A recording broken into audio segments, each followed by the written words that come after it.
So Donald Trump just got caught in a recorded phone call trying to steal votes from the citizens of Georgia. Let's talk about that. Because recognizing a smoking gun when we see one, like justice, matters.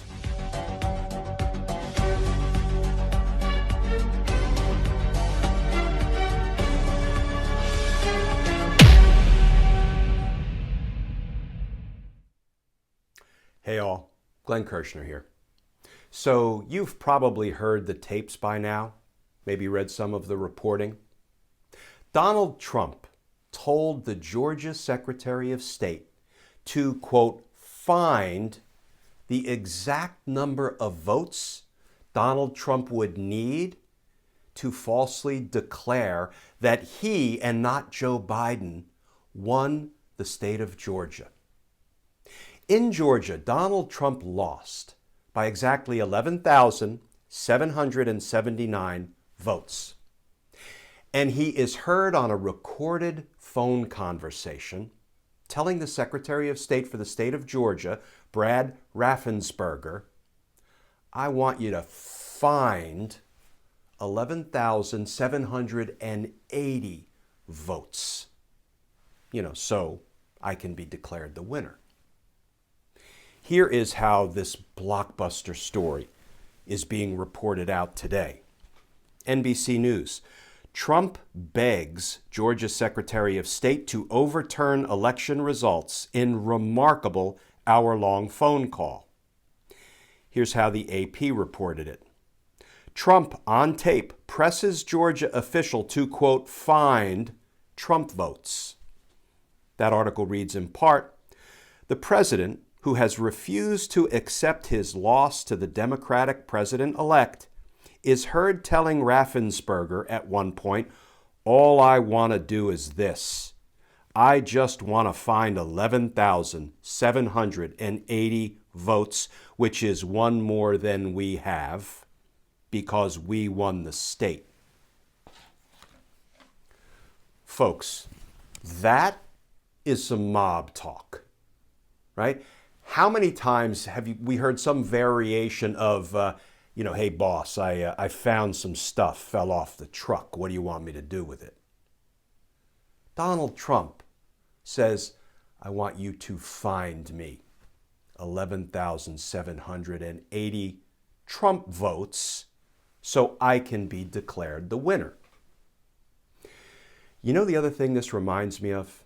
When I first heard these recordings, these excerpts broadcast today, the first thing I thought of, and I'm not saying this for effect, is the RICO cases that I was handling as a federal prosecutor in Washington, D.C. years ago. When we would be up on a wire, we would be listening to and recording the phone conversations of the gang members. You know what we never heard?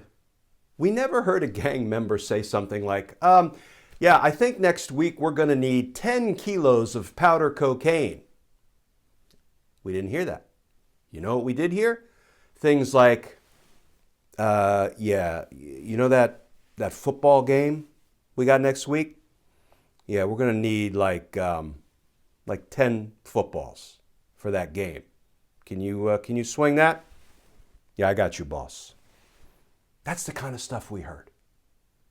Kind of like, hey, I'm going to need you to find 11,780 votes.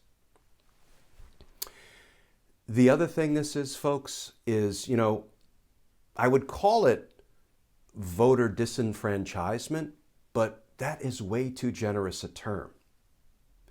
This is attempted theft. Because think about it.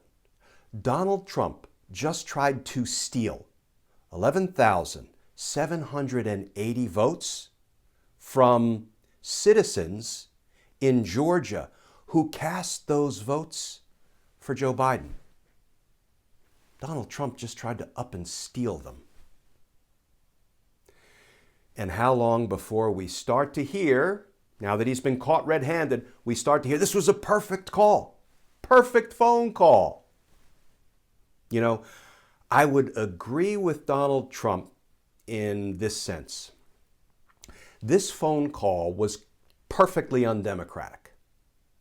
This phone call was perfectly corrupt. This phone call was perfectly impeachable. And let's just hope that when evidence of this phone call, together with evidence of all the other crimes that Donald Trump has committed over the past 4+ years, when it's all presented to the grand jury beginning January 20th, that the grand jury looks at it and hands down a perfect indictment. Wouldn't that be perfect? Wouldn't that be justice? And justice matters. And as always, folks, thanks for tuning into these daily videos. If you would like to more formally support our all-volunteer efforts here, you can go over to patreon.com. You can sign up to become a patron. And if you do, I will send you some Team Justice stickers with a personal handwritten note of thanks. You can also find me over on Facebook, Justice Matters with Glenn Kirshner. And of course, Twitter, all day, all night, trying to answer your legal questions based on my 30 years as a federal prosecutor. On Glenn Kirshner, it's at Glenn Kirshner 2. So as always, folks, please stay safe. Please stay tuned. And I look forward to talking with you all again tomorrow.